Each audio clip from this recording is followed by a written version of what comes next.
94.3. Hobbies നമ്മളെ happy ആക്കുക മാത്രമല്ല, അത് ചില സമയങ്ങളിൽ നമ്മളെ പോപ്പുലർ ആക്കി മാറ്റുകയും ചെയ്യും. ആര്യാണ് കൂടെയുള്ളത് ടൈം പാസ്. അപ്പോൾ ഈ ഒരു സമയത്ത് അങ്ങനെ വളരെ പോപ്പുലർ ആയി മാറിയെന്ന് പറയുമ്പോൾ നമ്മുടെ കണ്ണൂരുകാരനാണ് ആള്.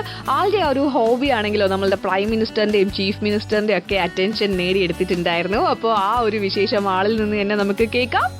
Radio mango time pass. എന്റെ പേര് സുമേഷ് ദാമോദരൻ. വീട് കണ്ണൂർ ജില്ലയിലെ കുഞ്ഞിമംഗലം പറമ്പത്തി എന്ന സ്ഥലത്താണ്. അപ്പൊ ഈ ഒരു സ്റ്റാമ്പ് കളക്ഷനും കോയിൻ കളക്ഷനും കറൻസി കളക്ഷനും ഒക്കെ തുടങ്ങിയത് എപ്പോഴായിരുന്നു? അല്ലെങ്കിൽ നമ്മുടെ ഓട്ടോയിൽ ഇതുപോലെ ഒരു സംഭവം വേണം എന്ന് നമുക്ക് തോന്നിയത് എപ്പോഴായിരുന്നു? 1840 മെയ് 1 പെന്നി ബ്ലാക്ക് പുറത്തിറങ്ങുന്നത്.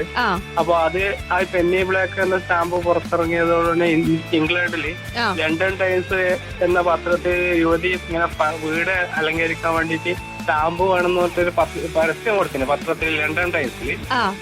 അതാണ് ആദ്യത്തെ ഒരു സ്റ്റാമ്പ് ശേഖരണമായിട്ട് കണക്കാക്കുന്നത്. അപ്പൊ അതില് ഒരു പ്രചോദനം ഉൾക്കൊണ്ടിട്ട് 2010 ഞാൻ ഓട്ടോറിക്ഷ വായിക്കുന്നത്.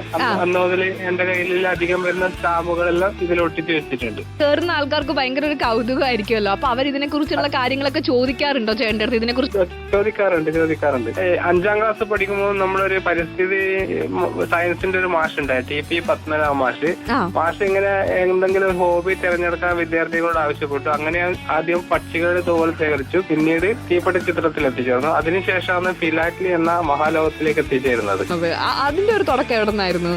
എത്തുമില്ലായിരുന്നു. 96 ലക്ഷം സ്വന്തമായിട്ട് ബസ് വാങ്ങി. അങ്ങനെ ഞാൻ SLC പഠനത്തിന് ശേഷം ബസ്സിൽ കണ്ടക്ടർ ജോലി ചെയ്ത് വരുമ്പോൾ അന്നേരം ആ സമയത്ത് 1.25 മിനിമം ചാർജ്, ബസ് ചാർജ്. അപ്പൊ ആ സമയത്ത് ഇഷ്ടംപോലെ 20 പൈസ 25 പൈസ നാണയത്തോട്ടുകൾ കിട്ടായിരുന്നു ധാരാളം. അങ്ങനെ ഒരു അപൂർവമായിട്ട് വെള്ളി നാണയം നില പണം, തിരുവിതാംകൂർ പണം നിധി 25 പൈസേന്റെ ചെറിയൊരു സാധനമാണ്. അത് കൈമുക്കട്ടിയതോടെ നാണയ ശേഖരണത്തിലും കറൻസിയിലും ഞാൻ എത്തിപ്പെടുന്നത്. അപ്പൊ അന്ന് മുതൽ ഇങ്ങനെ ക്രമം തെറ്റി ഫാൻസി നമ്പർ ഇങ്ങനെ എററായിട്ട് കിട്ടുന്ന നോട്ട് നാണയങ്ങൾ ഞാൻ വേറെ തന്നെ എടുത്തു വെക്കലുണ്ട്. സ്റ്റാമ്പ് ശേഖരണത്തിന് അത്ര വലിയ ഇതില്ലെങ്കിലും ഞാനിതൊരു ഭാഗമായിട്ട് കൊണ്ട് നടക്കലുണ്ട്. കറൻസി ശേഖരണം, ഇങ്ങനെ നാണയ ശേഖരണം. കാണാൻ വേണ്ടി മാത്രം നമ്മുടെ ഓട്ടോയിലേക്ക് വരുന്ന ആൾക്കാരുണ്ടാവുമോ? വരാറുണ്ട്. അത് വന്ന് അവരോട് ഞാനിങ്ങനെ ഈ ഹോബി, എന്തെങ്കിലും ഒരു ഹോബി തിരഞ്ഞെടുക്കാൻ വേണ്ടി അവരോട് പറയലുണ്ട്. അങ്ങനെ എന്തെങ്കിലും ഒരു ഹോബി നമ്മൾ തിരഞ്ഞെടുക്കുന്നത് പോലും നമുക്ക് മാനസികമായിട്ട് ഒരു സന്തോഷം കിട്ടും. അങ്ങനെ ലഹരി വസ്തുക്കളിൽ എത്തിപ്പെടാതെ ഒരു പ്രചോദനം ആവുന്ന ഞാൻ പറഞ്ഞു കൊടുക്കാറുണ്ട്. അപ്പൊ 2025 നമ്മുടെ ഏറ്റവും വലിയൊരു ആഗ്രഹം എന്തായിരിക്കും? പിന്നെ ചെറുപ്പം മുതലേ സുരേഷ് ഗോപി സാറിന്റെ കടുത്ത ആരാധകനാണ്. ഏറ്റവും കൂടുതൽ കത്ത് എഴുതിയത് കാമുകിക്കല്ല, സുരേഷ് ഗോപി സാറിനാണ് ഏറ്റവും കൂടുതൽ കത്ത് എഴുതിയിട്ടുള്ളത്. അടിപൊളി. അപ്പൊ 2014 അദ്ദേഹം സ്വന്തം കൈപ്പടിയിൽ എനിക്ക് കത്ത് ഓട്ടോഗ്രാഫ് എഴുതി അയച്ചിട്ടുണ്ട്. അതെന്റെ ഓട്ടോയിൽ സ്ഥാപിച്ചിട്ടുണ്ട്. അത് അദ്ദേഹത്തിന്റെ മകൻ ഗോകുൽ സുരേഷ് എന്റെ ഓട്ടോറിക്ഷയിൽ ഓട്ടോ മ്യൂസിയം നോക്കി കണ്ട് അച്ഛന്റെ കയ്യൊപ്പ് എന്ന് പറഞ്ഞിട്ട് അതെല്ലാം ഉൾപ്പെടുത്തി സെൽഫിയിൽ എടുത്തിട്ടുണ്ടായിരുന്നു. ഇത് ഈ 2025 ഏറ്റവും വലിയ ഡ്രീം എന്റെ സുരേഷ് ഗോപി സാറിന് ഈ ഓട്ടോറിക്ഷ കയറ്റി ഒരു സവാരി നടത്തണമെന്നാണ്. അടിപൊളി. അതുപോലെ തന്നെ PM-ന്റെ പ്രൈം മിനിസ്റ്ററിന്റെ കാര്യമെല്ലാം ഞാൻ ന്യൂസിൽ വായിച്ചിട്ടുണ്ടായിരുന്നു. പിന്നെ മോദിജിന്റെയും ഓട്ടോഗ്രാഫിന് വേണ്ടിയിട്ട് പിന്നെ സുരേഷ് സാറിന്റെ ഓട്ടോഗ്രാഫ് ഈ ചിത്രത്തിലൊന്ന് കട്ടിങ് എല്ലാം വെച്ച് ഹിന്ദിയിലാണ് ഞാൻ കത്ത് എഴുതിയിട്ട്. ഞാൻ ഹിന്ദി അധ്യാപക കോഴ്സ് പിന്നെ പാസ്സായിട്ടുണ്ട്.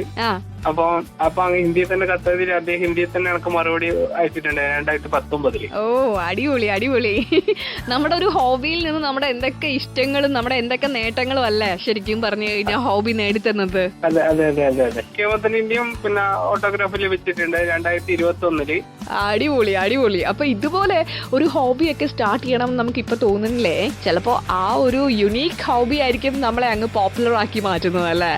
ആര്യാണ് കൂടെയുള്ളത്. റേഡിയോ മാംഗോ 91.9 നാട്ടിലെങ്ങും പാട്ടായി.